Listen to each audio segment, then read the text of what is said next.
Thank you for joining us today, July 7th, 2020, for our webinar, Advertising in a Post-COVID World. Today's webinar is a production of the Virginia Small Business Development Center. With 29 centers across the Commonwealth, we provide training and technical assistance to small businesses. The Virginia SBDC is headquartered at George Mason University and is a program that is a cooperative agreement between the U.S. Small Business Administration, premier institutions across Virginia, and our local governments. My name is Stephanie Keener, and I am the Executive Director of the Virginia SBDC, which serves the city of Lynchburg, Amherst, Appomattox, Bedford, and Campbell counties. We are hosted at the Lynchburg Regional Business Alliance. Today's webinar is the third in our series on marketing in a post-COVID world. Our facilitator, Christina Garnett, makes her home in Virginia's Roanoke Valley. As a marketing strategist and social media consultant, Christina strives to stay up to date with the ever-changing digital marketing landscape. She is currently certified by Google, Hootsuite, HubSpot, Wix, and YouTube. With her teaching and counseling experience, she works to empower small businesses to take charge of their marketing needs and use it to create and share their brand. With a marketing foundation based on inbound marketing, she showcases a deep love of audience understanding and data analysis. Please note that our first in the series, Getting Customers Back, will be repeated on July 21st. You can see our other webinars with Christina coming up at virginiasbdc.org or sbdclynchburgregion.org. You should also check out the Virginia SBDC's Recovery Resources page. We're working to add more titles for the coming weeks, so stay tuned. And yes, we will be making the slides and a recording of today's webinar available. If you have any questions during the presentation, please type those questions into the chat window. Tracy at our George Mason headquarters will help us facilitate those questions at the end of the session, and Christina will do her best to answer them. So Christina, I am going to turn it over to you now. And we have our slides ready to go. Perfect. So good morning, everyone. Thank you so much for joining me. Basically, we're going to talk about a little bit more of what we kind of alluded to last week when we discussed marketing post-COVID and now having more of a granular look at advertising as a whole. If you want to go ahead and go to the next slide, Stephanie. So the most important thing and the biggest change that we're seeing is the need to read the room. Specifically, we have a lot of content that is negative, specifically when it comes to news, when it comes to political content, when it comes to advocacy as well as protest. There is a lot of content that's hitting our feeds online, on the news, on TV, whatever we're looking at, we're seeing a large content base of negativity. And so when you are creating content and you're creating assets for advertising, you need to have a very clear understanding of what is that going to look like, because your ad as a whole may not be discriminatory, it may not be malicious, it may not be tone deaf singularly, but if it's wedged between certain pieces of other content, then it very quickly can be very offensive to someone who is sensitive. So you really need to think about that. Usually what I like to do when I'm creating advertisements, especially during situations like this, is I go online and I find, just with a normal feed, especially on Twitter or Facebook, what I'll do is I will look and find content that kind of matches this political, highly incendiary sort of rhetoric. And then I create an ad and I put it in between those two pieces of content to show the client, to say, how would you feel if your ad came up and it was sandwiched between these two pieces of content? Because especially if you're doing it online, you're unsure of where it's gonna be positioned. On a billboard, if you're doing out of home advertising, then yes, you can pick the billboard that it's going to be at and have a better understanding of location. However, that doesn't change the fact that you might have someone who puts something, a very incendiary advertisement near yours, or it's the very next piece of advertising that you see, or you see it right before yours. So there's still that situation where you could find something that's highly negative. Interestingly enough, especially if you're creating sales ads right now, today's Blackout Tuesday, which is a movement for which is a day for Black Lives Matter, that where they have set it up where they are requesting that as a form of protest, that people not spend any money today with businesses. And if they have to, that they spend them with Black owned businesses.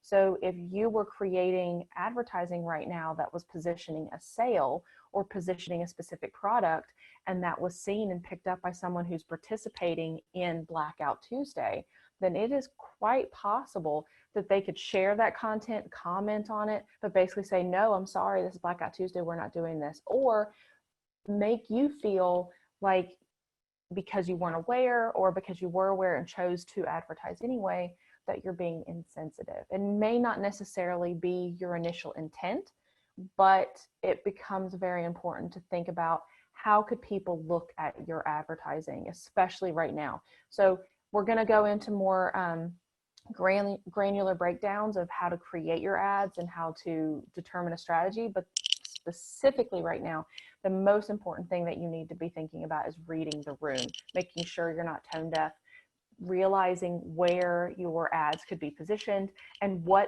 how that could actually change how someone engages with your content. Next.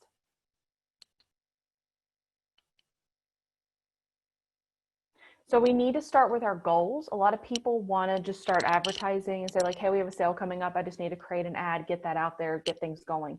But you really need to have more purpose and really create a breakdown of what your goals are, what your expectations are, and most importantly, how do you define success? Because that's going to dictate, especially for future campaigns, or if you need to stop the advertising, the ad that you have going out.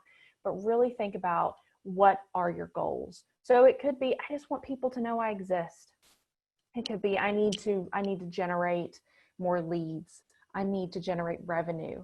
But whatever it is, you really need to think about why you are advertising in the first place. Because I find that a lot of people spend a lot of money because they think, yeah, advertising's great. I'll just do this and people will flock to me and it'll be great. But you really need to have an understanding of, what do you hope to gain from this? And it's fine having multiple goals, but really think about how that's going to drive it, because depending on what your goals are, that's going to set up different objectives. And then when we're looking at personas, which we'll talk about later, you're going to understand that maybe you need to have an advertising mix. And if so, what does that look like? We really need to think about how people are doing that. So you could have a billboard, but someone can't click on that billboard and go to your website. If you're wanting website traffic, then you really need to think about what we're looking at. If I'm going to still do a billboard with that, it needs to be a website that's very easy to remember, because they're in their car, they can't look and immediately get on their phone and go to the website. So thinking about what are your objectives, what are your goals, is really going to help you in defining a set strategy for how we can build those ads in the future. Next. So going into the what are your objectives, what are you hoping to gain? So this is just a break point of a screenshot of how Facebook has it set up for their marketing objectives. And you'll see that how they had it set up, it's set up like a funnel. So the left part of the screen is the awareness stage. That's top of funnel. That's, I just need to get you to know who I am. I just need you to see what we do, what we offer. I need you to know a little bit more about me. Then the next one's consideration. So now we're in that middle of the funnel. Now we're educating ourselves. Now we're spending more time and looking at content and finding out, okay, I have this problem. I'm aware of it now in the top of funnel. Now I'm going to consider, what are the options? What are the different options I have to resolve those issues, to fix my problem, to get to the next part? And then we have the conversion. We have that bottom of the funnel where we're converting now. And so you really need to think about, depending on what you have, and we've talked about this in past classes, a lot of people really focus on the awareness stage and the conversion stage, but they're not really spending a lot of time in that middle part of the funnel, which is where that person's spending their time really thinking about, is this the business I want to work with? Is this the brand that has the solution that's going to fix my need? So really think about that. And then think about, depending on what your objectives are, that's going to shift how the ad needs to be. I've worked with so many clients, and they'll say that they've done advertising, and then I ask them what they've done, and then they have just a very singular effort. They're not trying to hit people at different parts of the customer journey. They're not speaking to them as they're walking through that. What they're doing is they're saying, like, they're waving at them in awareness, and then they're hoping that they can get them to convert. But that whole concept of nurturing someone, guiding them through that process, it's just not happening the way that it needs to happen. So think about, depending on, and feel free to personalize it, or ask your current customers that you feel close to, when you were considering us between my business and my competitors, what kind of features were you looking at? What kind of content were you looking for? What kind of ads made you stop and stop scrolling? Did you see billboards? Did you hear radio ads? Were you reading blogs that were like promoted articles? What were you finding that was helping you make the next step? Because that's the whole goal, is to get them to the next step. And then you need to create a plan based on that. So what I like to do is I like to just determine that first list of what are my goals, and then map those goals to objectives. So which objectives do we need to look at in order to reach those goals? Great. Now that we have the objectives, what kind of person is in these individual places? What sort of person am I talking to when I'm asking for awareness or reach? What sort of person am I talking to when I want lead generation? What kind of person am I talking to when I want them to visit my store, or I want them to buy something online? Who are these people? And then think about what kind of assets and what kind of copy, what kind of wording are they looking for when they are in that specific position. And then the thing that a lot of people don't do that drives me nuts is you need to A/B test. You absolutely have to A/B test. You're not psychic. You're still learning. If you've seen my past classes, you'll understand that audience intelligence is very near and dear to me. I adore any step that you can take in order to understand your audience better. It will always improve your product. It will improve your service. It will improve your sales. It will improve everything if you are taking that into consideration. And A/B testing is such a great way to determine that. So if you've never done A/B testing before and you're worried and you're like, I don't have a lot of money, Christina, I don't know how to get this started, then what I would do is I would look at doing something on social, because the ad spend is significantly less than if we're looking at like a billboard or radio or out of home advertising. But looking at that and then creating different opportunities. Facebook has opportunities for you to A/B test, where they will let you pick one singular variable that you're gonna manipulate, and it's gonna be, hey, I want to try different assets. Like, what is the visual looking like? I want to try different copy. It can be different timing. But basically what you're going to do is you're going to compare those to each other to see and learn, do my ads perform better when I have a person versus a dog versus just a really beautiful aesthetic shot? Does it perform better when it's a video, when it's a picture? Does it perform better when it's when my copy is fun and I have and I'm silly? Or does it perform better when I'm very serious and very didactic? So you really get to put those side by side and learn more about your audience, so that when you are ready to spend more money, you have insight into what makes your audience want to engage with your advertising. Next. So who are you targeting, and what do you know about them? So we want to really think about, at the end of the day, we need to personalize it. We've all seen ads where it's clear that they have targeted someone because of their gender and age. As a woman in her 30s, I get content all the time. I get so many ads that I can tell they thought I would need because I'm a woman in my 30s, but I don't need them. And so it takes an opportunity where a business could kind of come into my worldview. And instead, like we talked about last week, my overall feeling is, wow, you don't get it. You don't get it. You think this is what a woman in her 30s needs, but I don't. I don't want this. I don't need this. And that means you don't understand me. So I'm going to go ahead and go in and be like, no, I'm good. I don't need to see these ads anymore. They're not relevant to me. So it's so important that you know who you're targeting. And yes, you can build your personas on like a 30-year-old and female or male or wherever you are located or age or whatever demographics that you need to look at. But you need to go deeper than that, because if you were just saying, I need this, this, and this, it's really not going to hit the people that you need. And what you're going to do is you might hit one or two people that are like, oh, that's great. But the vast majority, it's going to feel like an overreach. It's going to feel like you generalized way too much. And then the what are their needs? What is the problem they're trying to solve? And then why do they need you? Why do they care? Why are they going to want to engage with your ad? Why are they going to take the step and stop scrolling, or to call that website, or call that phone number that's on the billboard, or to listen to that full ad on the radio instead of changing the channel? What are they doing? Why? What are you positioning? How are you positioning yourself in a way that they want to stop and give you that attention? And then when do they need to solve their problem? Depending on the immediacy of their needs, depending on when they're available to see your ads based on where your ads are, you really need to know that. Specifically, we're spending more and more time online. We're spending time on YouTube. We're spending time on Netflix. We're spending time on all of these channels, where before we were spending our time elsewhere.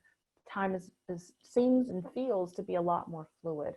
So if your audience is spending more and more time on YouTube, then that is a situation where YouTube pre-roll ads could be a great opportunity for you to get in front of the people, especially right now where they're streaming content and they're looking for something there, instead of trying to get them on Twitter or get them on Facebook or Instagram when most people are going somewhere else. Or you're putting your ad on TikTok, and because you know that people are spending more time there. So really think about where they are and when they are going in there, so you can make sure that your ad is making an impact. And then, like I said, where are they spending their time?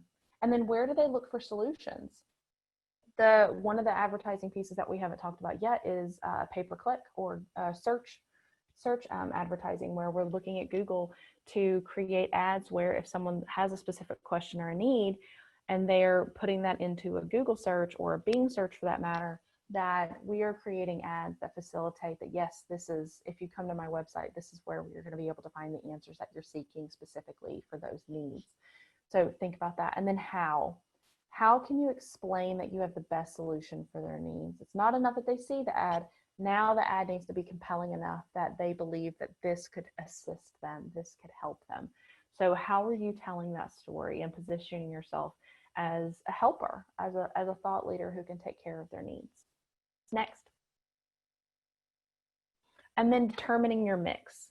So there are multiple opportunities here and multiple ways to talk about advertising. It's not just social. Social is definitely growing, but depending on who your persona is, you might see a need and you might see better ROI for other outlets. So we have paid search advertising, social media advertising, native advertising, display advertising, print, broadcast, and OOH, or out of home. So you'll see the picture to the right is a classic example of out of home. When you think of out of home, I almost immediately think of billboards in Times Square, because this is the advertising you see when you're out of your house. So really thinking about, depending on what kind of brand you are, depending on what kind of recognition you have, it's important to think about where you need to be.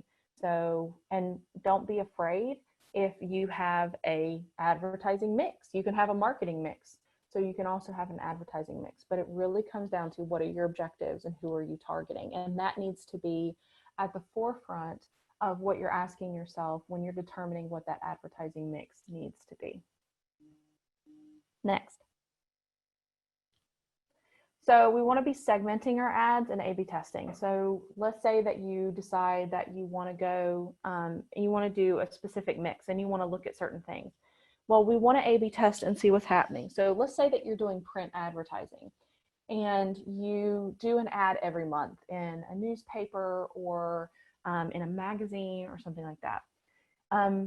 See if there's an opportunity to make a few small changes with your advertising to see if one ad does better than the other. If you're doing social, you can do this, easily with Facebook. Like I said, there's a Facebook ad account here where you're able to see the segmentations based on campaign and then ad sets. You can do this with Google, or you can do this with search advertising as well, where you're actually able to set up multiple ads that the goal is the same, the objectives are the same, but we're tweaking things just a little bit to see what's performing better. I really like doing this with advertising with search advertising, because you're able to see those click-through rates. You're able to see what's happening as you go through. If you are going to be doing pay-per-click, which is what we're looking at for search, you're sending people over there, you're paying per click, versus Facebook, where depending on what your action is, you're moving forward. In that awareness, you're usually doing a CPM, which is a cost per melee. So you're paying essentially the cost for 1,000 eyeballs. So if you're looking at awareness and you hear CPM, we're thinking cost per melee, cost per 1,000 views, versus PPC, pay per click. And so what I would recommend is, if you are doing like a pay-per-click sort of thing on Facebook, be very careful. There are a lot of brands who've gotten into a lot of trouble because they have done pay-per-click on Facebook and bots were clicking. So they weren't really getting what they needed. Versus if you wanted to do something where I need them to click over, in Facebook, what you're going to choose is you're going to choose those conversions, and you're going to have a pixel set up, and you're going to have a specific action that they have to take in order to get there. So for instance, if you set up a pixel and you say, I need someone to sign up for an event, well, what you're going to do is you're going to have that event be triggered because they make it to the thank you page that is not indexed. So you can't find that thank you page by Googling. You can only find that page because you've completed that process enough to see that, because they did a no index when they were doing their when they were setting up that page. So thinking about how you can effectively determine what's working for you. And so, like I said, you're not psychic. You don't know how people are going to actively engage. So that's why A/B testing and segmenting based on the specific thing. So you could have like campaign 1 is this objective, campaign 2 is this other objective. So I'm setting up those individual pieces. So in looking at your goals, what I would do is, are there objectives that I can use? So I have advertising to hit at the top of the funnel, the middle of the funnel, and the bottom of the funnel, so I can nurture those people through. Because there's nothing worse than saying like, hey, you saw us, you know we exist, but I can't get you further through the funnel because I'm not taking that step to guide you. I'm not nurturing you at all. Next. Let's talk money. So things are tight right now. And advertising, like I've said in the past one, advertising and marketing is usually the first budget cut and slashed when there's an economic downturn. So it's really important to think about how you can use your money more strategically. So we're going to focus on the wins. So if you are already advertising, what I would do is I would take a hard look at what is currently working for you and what provides the best ROI. So if you do need to make cuts, you're cutting the things that aren't working as well for you. And you're able to focus your energy on the efforts that are providing you with what you need, whether that be leads, whether that be revenue, whether that be reach, whatever it is. But looking at your current efforts to see what is working and what is providing the best ROI for us. That's going to be fantastic. And then later on, we're also going to talk about cost per acquisition. Next. So you need to advertise with purpose. And so, like I said before, you want to make sure that you're being very purposeful about what you're doing so that whenever you're creating an ad and you're putting it in a specific place, either out of home or in radio or in print, or you're doing display or paid, but you're able to understand, if I do this, we're going to be able to see some activity on this based off of what we've seen in the past, and continuing to monitor, because as we've talked about before, there are shifts in the customer journey. So I would start very small. I would start with opportunities where you're going to be able to spend as little as possible doing the same thing to see if it's still viable, because the person who loved radio ads before, if they were listening to the radio in the car on the commute to work and now they're at home, they're not listening to those ads now. Now maybe they're listening to something else, or they're spending their time streaming, or they decided to get Spotify since they're at home. You don't know, but spending small amounts of money to really kind of check the temperature to see, okay, this is what's worked in the past, great. Now let's look and see if it still works. If it does, awesome. Then we can start adding that ad spend. If it's not, then maybe we need to really kind of deep dive into the mindset of our current audience and say, what is this person's life like right now? There's been a lot of shifts in how we work daily and how we communicate. And so there are some people that are actively, as we see, they're actively trying to go back to normal and kind of replicate the behaviors they had before, but there are so many who are adapting. So start small, small budget, and test, and see, this worked for us in the past, let's see if it works now. And then monitor. And then you're able to see, okay, this works. We can keep going, and I can put more money in it now that I know that we're getting results, versus spending tons of money thinking it's going to be great, and then your only insight is this isn't working. Next. So what do your customers mean to you? What I would think about is, if you understand the lifetime value of your customer, if it's possible to guesstimate that, to kind of figure out if someone was to become a regular customer of yours, or to hire you for something, what is the average value of that person for you? And then you want to compare that to the cost per acquisition.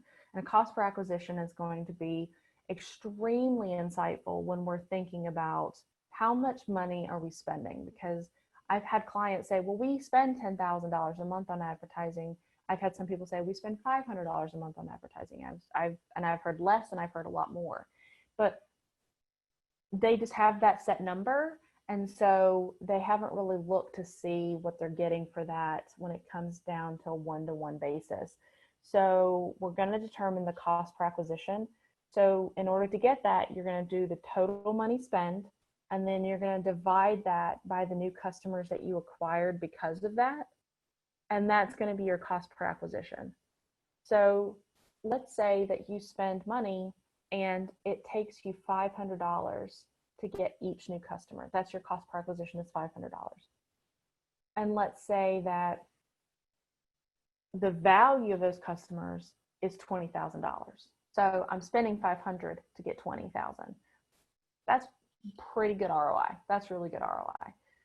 But if you have a customer and it takes you $500 to acquire them, but you only get $750 out of them, that's not as good of an ROI.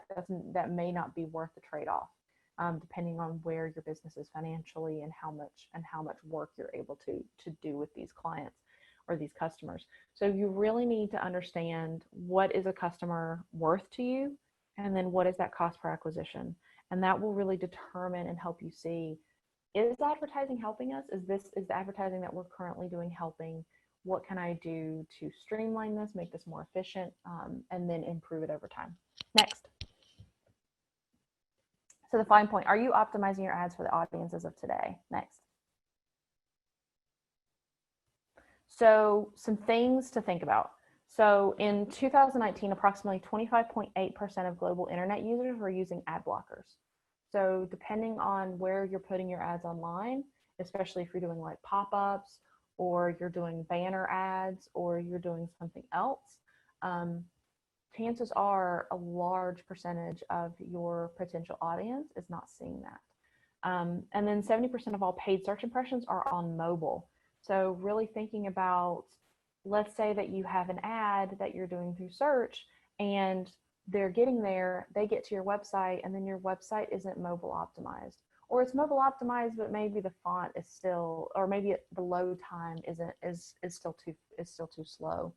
Or maybe you haven't optimized your mobile site to the point where it's friendly, you can find everything you need, the copy is at a large enough font so that you can read it easily. But if we're looking at more and more people are spending time on their phones, we really need to think about our ads, and is the destination making sense for those people? Because if you have people who are using their cell phones or smartphones, and they're using that as their key tool to find you, then it needs to be easy to get in touch with you, and it needs to feel like it needs to be prepared for a mobile experience. Next. And then Mark Schaefer, one of my favorite marketing book writers, he's written quite a few, but the thing that I really find interesting is advertising has really taken on a negative connotation, especially for social, especially with Facebook. And it's because in the early days, they've really used the platform as, hey, we want to build community and we want to help you build who you are and we want to help you build your business. And what they've done is you've taken your business, you have your business pages, you're able to grow these communities, and then they siphon off that organic so that you pay them advertising to reach the people that are in the community that you just built up. So we're seeing this, I continue to see this narrative over and over again, and we're starting to see it all over again with the Stop Pay for Profit movement. But he says, do we play by Facebook's rules and hand over our money so we can reach our own hard-earned fans with our content?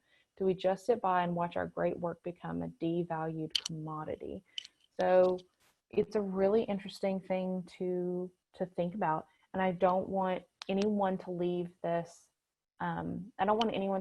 talk thinking that they absolutely have to be putting advertising on social, or they absolutely have to be putting advertising on a billboard or in radio or on search. It really needs to come down to what you're comfortable with and the audience that you were trying to target. But it is a very valid conversation to discuss the nuances of advertising because of gatekeeping, which is what Facebook has done. They make a lot of money on advertising, and a lot of that advertising is happening because the same people 5, 6, 7 years ago, they had these communities, and when they were able to post organically and reach them, now those same people aren't able to do that. That's why you're seeing more and more groups. That's why you're seeing people actually abandoning Facebook. That's why you're seeing people focusing more on email marketing, because they own the content. So when they're building their communities, now instead of having to pay advertisers in order to talk to those people, they have their email so they can talk to them directly. And the only thing they have to pay for is their email service if they pay for that sort of thing.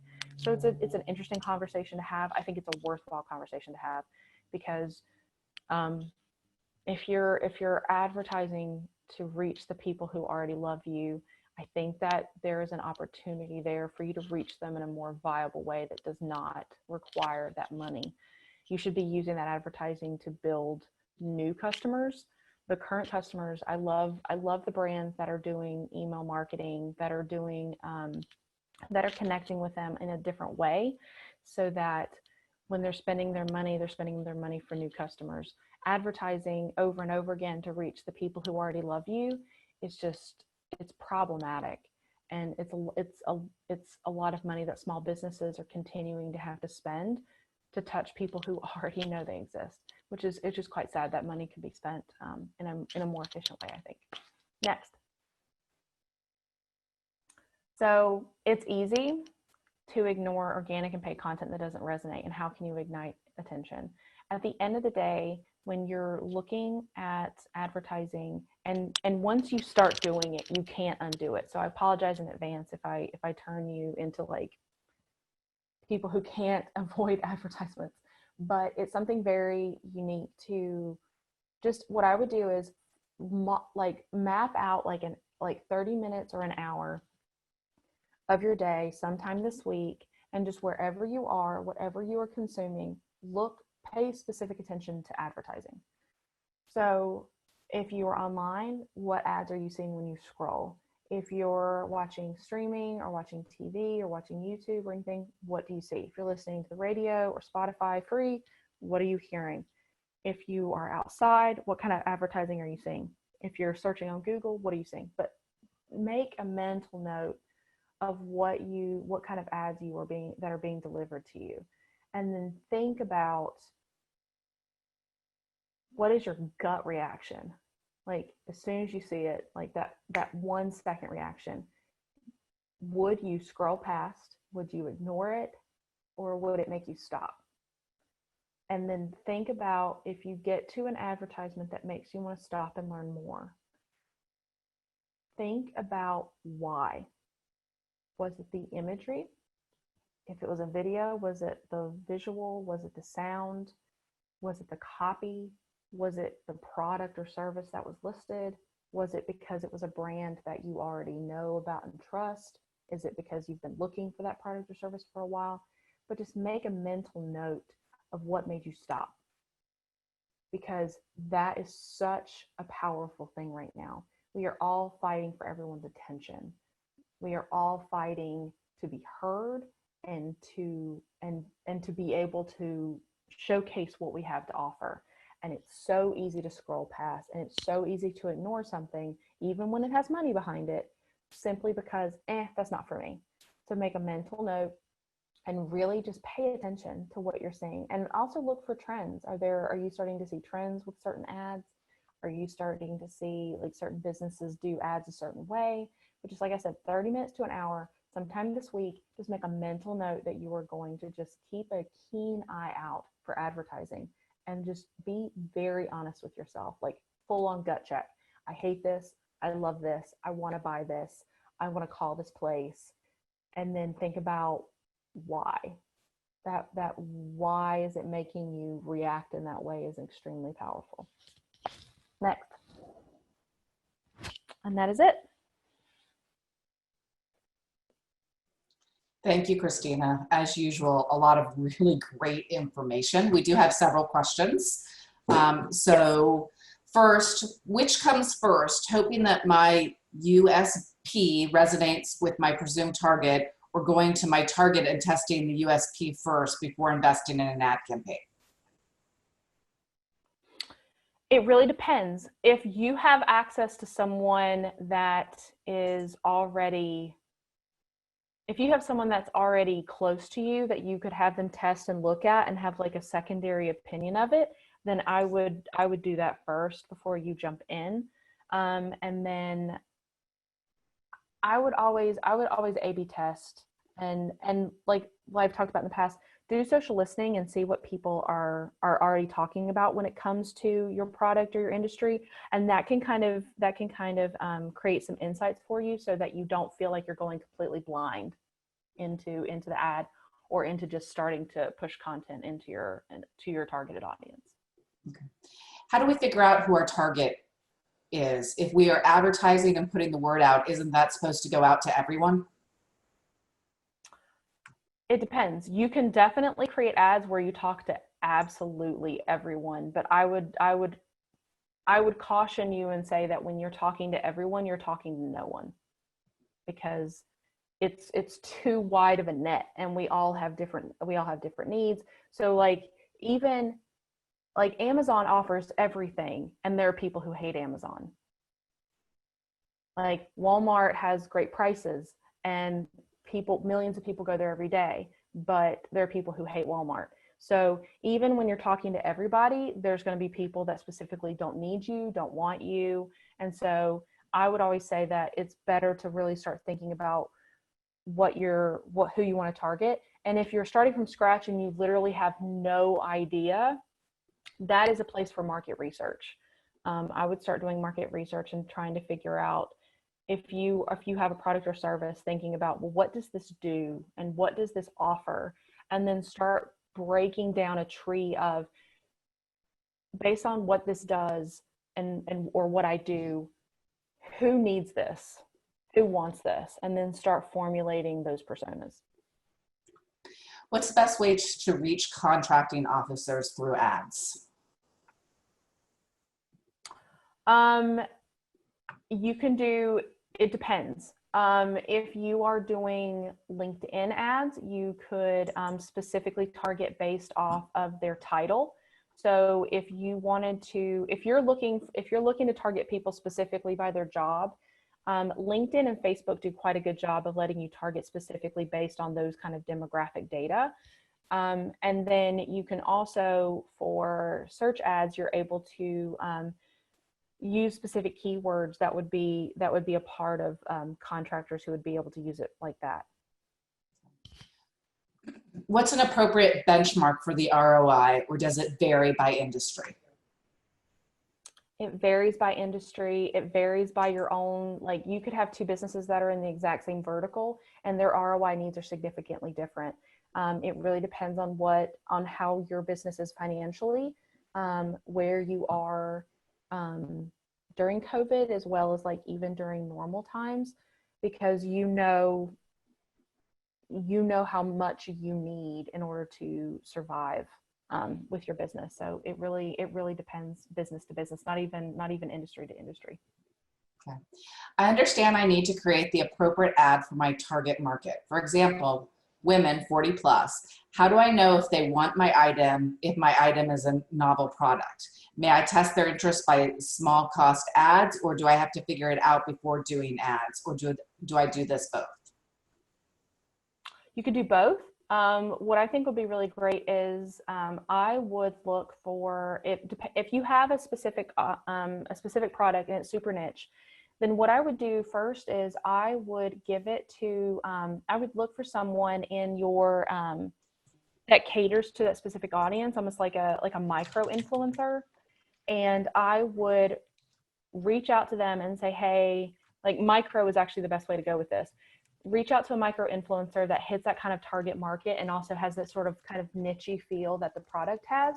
And then say, hey, I'd love for you to do a review. I'll offer you a free product in exchange for it. And then that way you get market research, you're able to figure out how they feel about the product. And if they like it, they're able to share it with their audience, which will also increase awareness for you. So you have insights, you have reach. And usually if it's a micro influencer, usually it's a matter of giving it to them for free and possibly, if it's positive, sharing their content on your own social and essentially also in your ads. But I would do that because you kind of get a little bit of all of that at once. Jump in, it's Stephanie. Yes. I want to encourage everybody. I think that our audience today, and I haven't taken a good hard look at who's with us today, but they're largely Virginians, of course. You know, I think that one of the things that we really miss in social media marketing is forgetting about our hyper local influencers. We think about, you know, influencer culture, particularly on Instagram or on Twitter and YouTube, as being something that the Kardashians do, or, you know, somebody in LA does, or whatever. You have influencers in your local community, people who have strong local followings. You know, use those folks for your salon, for your restaurant. There is no problem with using your local Kardashians as local influencers. And I think we often forget that, that those hyper local influencers have as much value to a hyper local business as any big national brand and any big national influencer. And so I guess that follows that we have a question. How do you find those people? How do you find the micro influencer? What I would do is I would look, see who people are talking about specifically locally. If you have a restaurant or if you have a store, who is talking about it. I love going on Instagram and doing and looking at specific locations. Mm-hmm. So like I would go into Instagram and I would look for geo-targeted Lynchburg and I would see who was talking about it, who is getting likes, who is getting is talking about the kind of things that I do, or talks about my vertical or whatever it is. But there are so many people who thrive on sharing other businesses things, and they feel, like I said, they feel like a micro influencer. They feel needed and important, but they also get to feel like they're an ambassador for their region, for their specific area. And I find that that's such a really great way to do that. And also, what's also cool about it is that a lot of the people who are micro influencers, like Stephanie said, they're not all the Kardashians. There's some really great creators. And so that's another great thing too, is I'm also seeing more and more user generated content actually being used in ads. So let's say that you want to create an ad, but it's just you don't have the time, you don't have the resources, you don't have the editing software to create like a really fancy video or anything like that. But if you have people that you're working with already as micro influencers, or they're just brand fans, you can use that user generated content. Just ask them and say, we'd love to feature you in our new ad campaign. And then that person is going to literally tell every single person they've ever met that they are in a new ad campaign. They feel like a minor celebrity, and that's just one more way to push you. And that's word of mouth. And that's the thing too, is no matter where you're doing your advertising, no matter how much money you're putting behind it, word of mouth wins. Every single time, word of mouth wins. So working with those micro influencers, creating those connections, especially for market research and as a supplement, I think is priceless, in my opinion. I'm such a huge fan. And you don't need to find the people who have 100,000 followers on Instagram or TikTok. If you can find one that has like less than 5,000, but they love their region, they take good shots, they do good video, it's such a great way to highlight them, to celebrate them, and also learn more about your product, and then their audience gets to hear about you. It's very much a win-win. Are there people out there who are already using your hashtags, or who are tagging your business in their own social media already? Go to those people and ask them, hey, you tag us a lot, our restaurant a lot, would you mind? How can we create a partnership here? Yeah. A couple of questions about fat profit. What did you call that fat profit? What is fat profit media motive in reference to F/B? Are you talking about stop hate for profit? We'll have to have the participant follow up, because I am not sure about that. So we'll come back to that. How frequently should marketing emails be sent? It really depends. No one wants to be badgered every single day. And no one wants to be hit at certain times of the day either. I like to set up a rhythm so that people can expect it. So for some clients, it might be once a month. For some clients, it might be once a week. I really don't like more than once a week, unless you're making an announcement that I need to hear about that is crucial and cannot wait. For example, Ann Hanley, who, if you aren't already following her email, I would highly recommend. She's absolutely fantastic. But it gives you an opportunity to create consistency so people can know when to expect you. So she sends her emails on Sundays, which is great, because a lot of people in the marketing space, we never shut off. Like, all marketers, like, we don't turn off. Like, we can't. So on Sundays, our like peaceful day is just like reading Ann Hanley's email, like gearing up for the next week. But I would go ahead and let you know, like, Monday morning at like 8 or 9 o'clock in the morning, you should not be sending emails then, because what are you doing when you're at your desk, whether you're at home or at the office? On Monday morning, you feel like no matter how prepared you are, no matter how much work you did over the weekend, you are hitting the ground running. It feels like your inbox gets flooded immediately. And so if you're sending emails during that time period, it's going to get lost. I love sending emails on Tuesdays and Wednesdays, an hour before or an hour after lunch, especially before COVID. I loved that, because everyone is like starting to space out for lunch. but they still need to be like physically present. So they'll check their emails and go through them and look busy and start going through that. So I'm a big fan of sending emails Tuesdays and Wednesdays, like an hour before or an hour after lunch. That's my go-to, but I wouldn't do more than once a week unless there's something like dire you need to tell me. Otherwise, it just feels very spamming because I don't know what you would have to tell me like more than once a week. With so many social networks, Facebook, Instagram, Snapchat, etc., is it better to be on all of them or focused on being really good on one of them? If you could only pick one, which is the best one to target the modern young adult or family?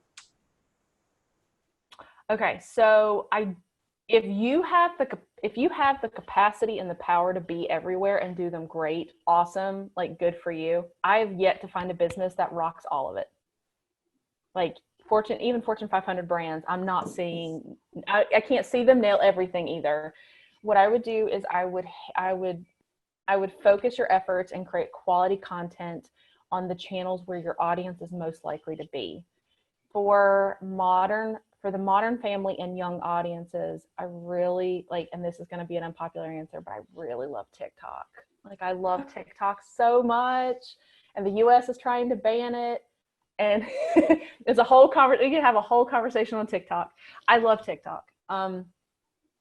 I will say that a lot of people are turning away from Facebook for good reason. Stephanie knows how I feel about Facebook. Yeah, I have also highly limited my Facebook interaction in the last 4 weeks. And I mean, that should like create a ripple impact that, you know, reaches Silicon Valley, right? They should be like, oh my God, what is happening? Like we can tell when Stephanie stopped going to Facebook. There's like a spike chart. What is going on? Yeah. Okay. So I would just be very clear that a lot of people are diminishing where they're spending time, and the places where they're spending less time, it usually tends to be the most visceral content. So Twitter and Facebook is where most people are arguing, even though I'm a massive Twitter person. I would also argue that I hate Twitter ads. I've yet to buy anything from a Twitter ad. I've yet to follow some from a Twitter ad. I've yet to see a Twitter ad that felt impactful to me. So I'm sure that it can be done, but I've yet to see any that I thought were well done. But I love TikTok. Instagram's good. And Snap, actually, I mean, depending on who you're trying to hit, Snap actually has some of the cheapest advertising you have ever seen. If you want to get swipes, I mean, I've done Snap campaigns for clients, and I've gotten like 20 cents for a swipe up to a website. So, and then you're able to use that cookie data to then do remarketing campaigns when they go somewhere else. So I'm a massive fan of if you're looking for advertising to garner that new awareness, and you have a very small ad spend, Snap is great. Snap is absolutely fantastic. TikTok's great too. I'm a big fan of TikTok, and there's a lot of issues with the data information and like who's getting what, but like for the record, all of these people are keeping your data in some way, shape, or form. So you should be worried about anyone having your data, whether it's China or Facebook, or, I mean, they all have your data. And when you go on Netflix and you have recommendations that pop up in your stream, that's because they are personalizing your experience based on your previous actions. That is data. So there's a lot of fervor over like data collection, but everything online is data collection. Like everything is data collection. So just be aware. What if you're a service-based business? How can you apply this? For example, I have an online course for moms. Okay. I love the idea of doing online course for moms. What I would do is I would do a YouTube pre-roll ad, and it's a 5-minute ad, and the ad is the first 5 minutes of a class. So it's like a test drive, because that lets them know what the class is. It lets them have a taste of what to expect. And then they also have the ability to skip through, but if they're taking online classes, then they're also usually they're also usually on YouTube or other things in order to learn, or they're on YouTube to find like content for their children if it's like the Wiggles or something else. So that's what I would do for that. Does the rule of 27 still apply? The target needs to see your message 9 times to be effective, and then only see 1/3 of your ads. So you do less than 27 places, it's not effective. I have a problem with any, I think you could say, if you said that was like averages, I think that's fine. But I wouldn't say that it still applies, just because if it's a bad ad, it doesn't matter how many times they see it. And if it's a good ad, I will hit it the first time.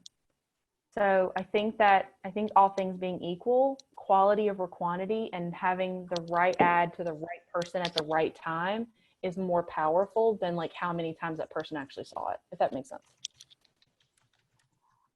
If you started off as an event planning business, what would be your suggestion for advertising based off of the COVID-19 issue? So what I would do is I would look to see what sort of opportunities there are for event planning in the virtual space, as well as if you do want to do event planning in the future, what that looks like for social distancing. So what I would do is I would advertise, I would give theme options and basically showcase how you can be that person to help guide them. There's a lot of people who miss events. I personally miss concerts. I'm struggling.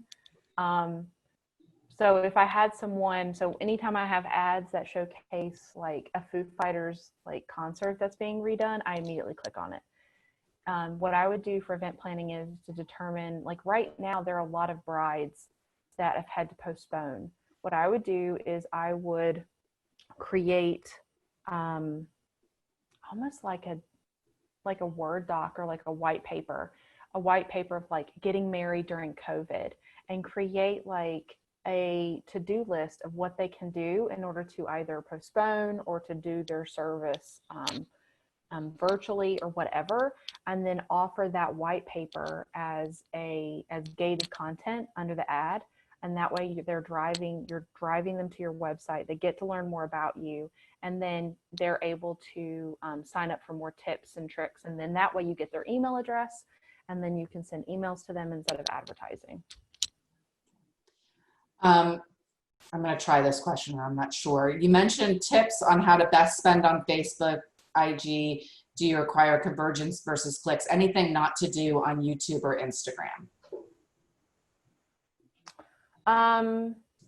On YouTube, my best advice would be, don't be that guy that stands in front of a rented Ferrari or Lamborghini and saying that marketing's easy and you're going to make me a millionaire, because I think really mean thoughts every time I see one of those.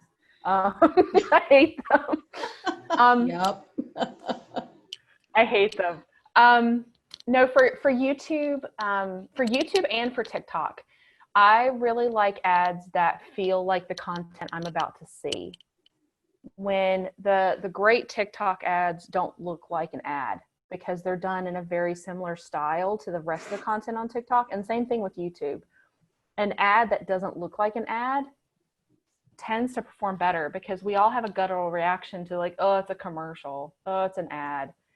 If you're able to bypass that by having something that feels more in line with what kind of content that they're expecting, then they're more likely to actually see the full thing. And what's really interesting about that, like NBC's actually done a really cool job with this, is NBC, whenever they've been launching new shows, they did one with, I forget the name of it, but it's the girl who can hear the singing.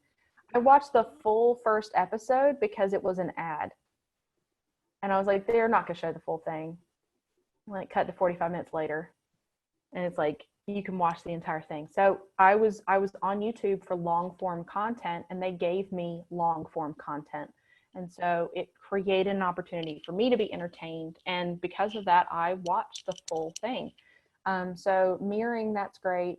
Other tips, like for instance, Facebook and YouTube and things like that, they really don't like it when you use like emojis. And like non-characters. They want like traditional characters. So I'd make sure in your copy that you are not being like crazy with your copy, like emojis and exclamation points and all this other stuff, because it will 9 times out of 10 it will get flagged. And then it's also important to note that especially on Instagram and Facebook, they kind of follow the same rules. So you need to be very clear about like how much copy is in your image for your asset to make sure that it's not too much. And then it needs to make sense. And then give it time, because Facebook a la Instagram, it can take up to 24 hours for them to approve your ad and get it rolling. So if you have an event tomorrow and you need to get an advertisement up today, it could be approved and up in 10 minutes, but it could also take 24 hours. So just be aware of that. Well, we don't have any other questions, Christina, but we have a comment which I will agree with. It says, wow, you rock that. So thank you for great information today. Stephanie, you want to close us out? Sure. Thank you, everybody, again for joining us. We will have the slides in your email that you'll receive, and we will have the video and the topics up on the website soon. Previous topics are already there. You can find them at virginiasbdc.org or sbdclynchburg.org, or by searching Virginia SBDC on YouTube. I will remind you that we are doing week 4 next week, which is on social media and how to use social media in your marketing campaigns post-COVID. And then on the following week, we are repeating week 1, which I think even if you feel like you were with us the first time, you should think about listening to again, because here we are a month later and the world has changed yet again. So I think that that conversation will be interesting and different every time we have it. So I encourage you to register for that. But have a great day. We will see you here next week, and stay healthy, folks. We'll talk to you again soon. Thank you.